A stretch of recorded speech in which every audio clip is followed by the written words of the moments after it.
This is the 5th installment of WORRYDOTCALM. Tips to help you worry a little less. I know it's nearly impossible, especially right now, to not worry.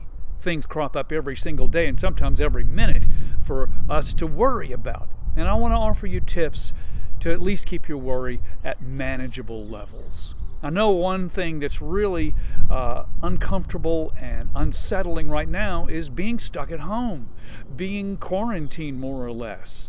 It's odd, it's different, we don't know when this is going to end, and we're trying our best to make best of it, but it's still strange.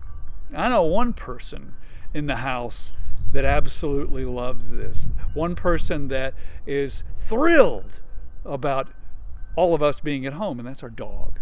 Our dogs at first were probably confused about why we're at home so much, but they're loving it. They're loving giving the attention, they're loving receiving the attention. Think about the lifestyle of a dog for a second, and what could we take from it? Forgiveness, patience, humility, love unconditionally, rest when you need to, play at all costs. There's so many things that we could take from dogs and apply to our life.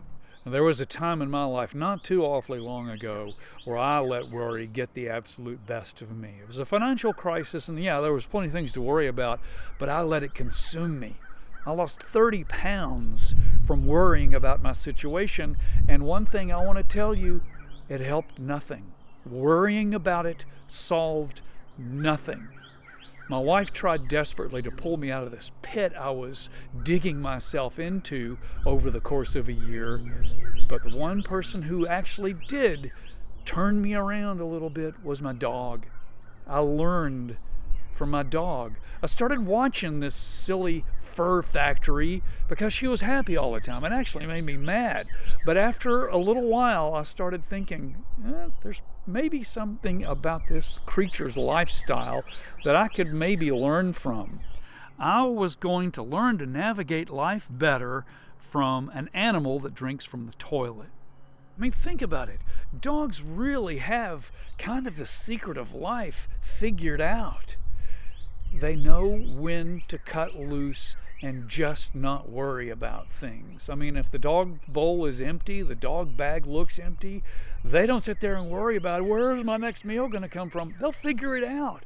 When I started looking at Mango, our silly rescue mutt, our lick factory, I started figuring out things about what she was doing in her life that made her worry at a manageable level. One of the main things, there was a lot of things I learned, but one of the main things I learned about living life, the way a dog does, is living for today. Dogs don't care about yesterday. They don't have regrets. They don't worry about tomorrow. They live right now, in the moment. They live for this moment. And if you think about it, that's all we have control over. We can't control tomorrow. We can't change yesterday. It's now. All we have to do is think about what needs to be done today. What needs, we got to plan, we got to prepare. But really, when we think about worry about today. Because that's all we got. That's the only thing we can control. If we concentrate our energy on what we can accomplish today, and worry about getting that done and done to the best of our ability, worry is almost zapped because we can control this. We can deal with it. We can't change anything about tomorrow by worrying about it. Keep focused on today, just like a dog, and our worries will be manageable.